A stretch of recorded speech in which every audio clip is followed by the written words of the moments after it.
TBS News, I'm Rosine Park.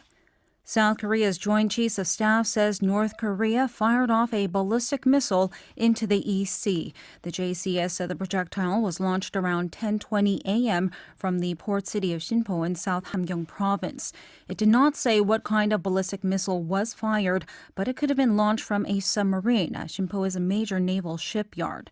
This marks the 7th show of force by Pyongyang this year and defies UN resolutions.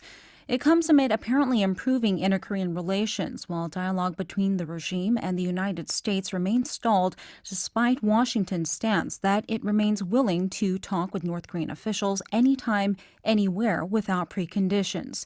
South Korea's presidential office said it was opening a meeting of its National Security Council in response to the North's latest launch. U.S. Special Representative for North Korea Policy Sung Kim will visit Seoul this week for talks on ways to restart dialogue with the North, including an end-of-war declaration. The U.S. diplomat said his trip to Seoul will follow his meeting with his South Korean and Japanese counterparts No Gyudok and Takehito Funakoshi, respectively, in Washington this week. Kim said he and Special Representative No also discussed the end-of-war proposal and that he looks forward to continuing those discussions and other issues of mutual concern. South Korean President Moon Jae-in proposed declaring a formal end to the Korean War during the UN General Assembly in New York last month as a way of bringing the North back to the dialogue table and resuming its denuclearization process. Washington's top envoy to Afghanistan, Zalmay Khalilzad, is stepping down from his role only weeks after the chaotic U.S. withdrawal from Kabul. The BBC's David Willis has the latest.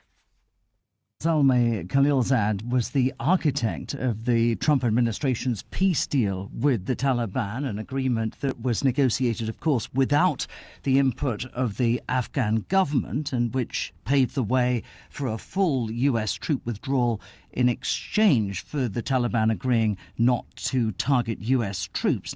And he then pressed the Taliban and the Western-backed government in Afghanistan to negotiate a political settlement to the conflict, only, of course, for Ashraf Ghani's government to collapse and the Taliban to sweep through and seize control of the country.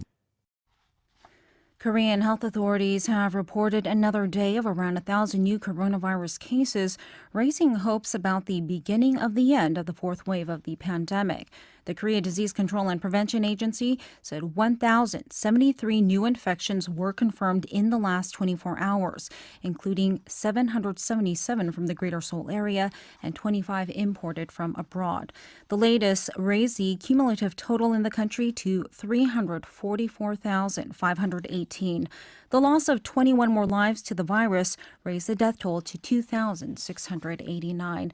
With the national COVID inoculation rate nearing the government's target of 70% fully vaccinated, preparations are being made to gradually shift to a living with COVID scheme from next month.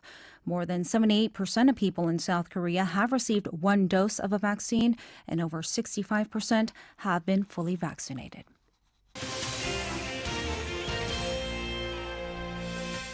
That's all the news for now. You're listening to TBS eFM.